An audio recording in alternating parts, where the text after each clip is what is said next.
urging everyone to practice caution and safety here this Labor Day weekend. Hopefully you have the day off, a nice extended weekend for you. Thanks so much for joining us. I'm Eric Connert. And I'm Neda Iranpour. Yeah, if you do, probably maybe getting plans going right now, packing things up to get ready for a fun weekend ahead. We hope it's a safe one. So, of course, we do want to talk about the heat that's coming our way because we want you to be prepared. So I would say just have that water, a lot of water ready for this coming weekend. If you live inland or you were planning to go camping, perhaps. I mean, it's going to be warm. Right now, we're looking at the marine layer. That, of course, keeps us somewhat cool, a sign that we have onshore flow upon us, but it's kind of thin this morning. San Miguel's view looking towards the west, you can see it already thinning out in some areas. So it will likely be sunny sooner today. Warmer for this afternoon as well, getting close to 90 degrees for some of our hotter spots. But really, by this weekend, mid-90s, especially on Sunday and on Labor Day. High surf is also building for the holiday as well. All those details coming up in your forecast. Good morning, Jenny. Good morning to you. Not a lot of details to give you traffic-wise because it is fairly quiet out there. And by fairly, I mean, no, it is quiet. No issues with your travel times to the south. CHP is reporting a minor crash north on the 15 at Rancho Bernardo, but nobody was hurt there. Back to you. All right, Jenny, thank you very much. And new this morning, an investigation going on right now into a panga that washed ashore overnight. Right now, Border Patrol agents are looking into what happened here. News 8's Chris Grove live in Pacific Beach with the latest on the investigation. Good morning to you, Chris. Hey, good morning, Eric and Ned. And quite the scene if you live in this area. You either woke up and saw a couple people coming up from the beach running into cars that drove away, or you woke up and saw Border Patrol agents on your street, something that you're probably not used to seeing here on Law Street, just outside of Pacific Beach. But let's kind of show you exactly what we're talking about here. This is the panga that washed on shore here. And again, what we're being told is that according to several witnesses, there were several people who came up the beach onto the street and got into waiting cars that then sped away. Now, Border Patrol was called in or did respond to this. I mean, that's still not clear at that point how exactly they came to know about this, but Border Patrol agents did arrive here on scene, but it was only after those people had made off. Now, that vehicles, or those multiple vehicles that were carrying those individuals, they were last seen heading off of Mission Ave. So what Border Patrol did next is they were seen collecting life vests and maybe any little bits of information or evidence that may have still been in that boat, and that boat was towed off and it is no longer on scene. Border Patrol agents no longer on scene. But again, a lot of people waking up this morning and seeing this news and saying, hey, this just happened in my neighborhood. This is something that just happened across the street for me. So a little bit of intrigue this morning into exactly what happened. But there are still a lot of unknowns, including who these individuals are, what their status is, and exactly what was going on. But again, that panga washing ashore, and then those people having several cars waiting for them that then sped off. Eric and Neda. Chris, thanks for the update. And this morning, Navy officials are asking for patience as crews continue searching for the waters for missing sailors. A Navy helicopter went down on Tuesday during a training exercise off the San Diego coast. Crews rescued one of the 6 sailors. Officials have released little information since the incident. They say this is to protect the privacy of the families of the 5 other sailors involved. This morning, we are hearing stories from a local family who fled Afghanistan and the Taliban. News 8 spoke with a family of 5 who says they luckily escaped. The father, Mohammed Faizi, shared how he's relieved to be back in El Cajon. Oh, it was really tough for me. It was really tough. 4 days on sunshine, no shelter, nothing, just 2 blankets and 7 people. No sleep, nothing. Faizi says there are still more than 24 family members in Afghanistan, and despite being back home, he wants to help. I was a little scared, and we was all cold with 2 blankets. I didn't know if we were gonna go to the plane or not.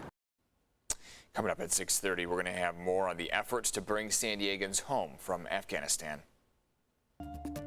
And now security experts calling for a rigorous audit of our state's recall election, citing increased risk from a software breach. This comes after copies of the Dominion voting system software used to run elections across the country were released to the public. Meanwhile, the push to oust Governor Gavin Newsom is losing momentum. That's according to a new statewide poll. It also finds there are increasing fears over the possible consequences of removing Newsom from office. 58% of those likely voters oppose removing Newsom. That's compared to 39% who support the recall. This morning, former Mayor Kevin Faulconer is making a stop back here in San Diego. This time, he will be in the East Village in an effort to address the homeless crisis. Faulconer is one of more than 40 candidates in this recall election. The Grossmont Union High School District suspending a campus supervisor because of his actions while breaking up a fight. This happened at Valhalla High School earlier this week. A district release refers to images circulating on social media that depict the supervisor with his knee on the neck of a student, pinning her down. Some students and staff are still feeling the effects of what happened on Tuesday. In light of the events that have taken place in America over the last 2 years, it's completely understandable that students and members of our school community are upset. And that was the Grossmont Union High School District's superintendent there. We have not been able to independently confirm the images, so we're not showing them here on air. The district says the supervisor is on paid leave while that incident is being investigated. A South Bay Little League team remembering their beloved manager, Randy Whitney, passed away recently. He was a manager for East Lake Little League, as well as a board member. The team held a vigil for him last night. Whitney leaves behind a wife and 2 sons. A GoFundMe has been set up to help his family. We do have a link for you at CBS8.com. Just click on the help button. This morning, President Biden heads to the Gulf Coast here after Hurricane Ida. This region and the Northeast are still reeling after record-breaking rain and flooding.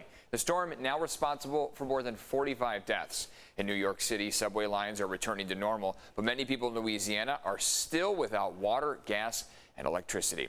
And this morning, the Calder Fire is edging closer to the resort town of South Lake Tahoe. It has burned more than 210,000 acres, but winds are finally dying down a bit, helping firefighters regroup and plan for the fight ahead. Containment now at 27%. At least 60 homes in the area have been destroyed. We could really rain here, Netta. Yeah, some moisture would be wonderful. At least they're getting moisture in the form of relative humidity. Last checked, 60%. That's the relative humidity expected right around that Calder Fire. Now, earlier this week, we were reporting humidity as low as 7%. So they're getting some relief in that way. The air, at least, has a little more moisture. That's because they're done with those strong gusty winds. Those tend to dry things out, especially when you're this far inland around Lake Tahoe. So right now, you see all that smoke. There's the Dixie Fire right there. There's the Caldor Fire, and that smoke is becoming a bit more widespread. Haze is in the forecast for the many days for the Lake Tahoe region and surrounding. But what's going to happen is some of the wind will shift a little bit, especially tomorrow. It's not going to be too strong, but it's going to move some of that smoke and that ash towards Sacramento. So more people will start to notice that across California, especially Northern California. That likelihood of haze is in the forecast for quite some time because there's not going to be strong wind for a bit, and that's going to just keep that smoke right over the Tahoe Basin and just hovering in some of those low-lying valleys as well. Here's a look overall at what's ahead. For now, it's kind of this transition day, and then high pressure starts to come our way. So you'll notice it coming in from Texas. There it is, big ridge of high pressure. On Sunday and Monday especially, we're going to really notice that heat. Mid-90s for our inland valleys. Temperatures all across California will then soar to above average. And it's going to be hot. The wind direction will also shift a little. And as this hovers over Nevada especially, we may start to see a little offshore winds. So those drier winds may come our way. Don't expect them to be too strong, but it's still a change. We've been getting onshore flow that's been bringing in our marine layer each day, keeping us somewhat cool, that moisture in the air, but that's going to change when we get that drier wind from our deserts. Now, San Miguel's camera this morning, we're waiting for that sun to come up, and that looks pretty, right? Nice, bright, sunny skies are expected for your afternoon once this cloud coverage burns off. So visibility is still low in Ramona, a 3rd mile, 3-mile visibility in Oceanside. So there's that possibility of some patchy fog, but it doesn't seem to be messing with the commute too much. Let's send it over to Jenny for that. No, it's not. It's not messing with it at all. You can see your travel times are fine. All your freeways are nice and clear. See this yellow icon here? This is new. 94 heading westbound right at Bancroft Drive. It looks like there's a windshield on the road. My goodness. So single lane is blocked. If I zoom in even closer, yeah, you'll see just a tiny bit of a setback there just because people are trying trying to avoid it, huh? Travel times to the south, no issues, and then still kind of dealing with a minor crash north on the 15 at Rancho Bernardo. Not known if there are any injuries, but everything is off to the side.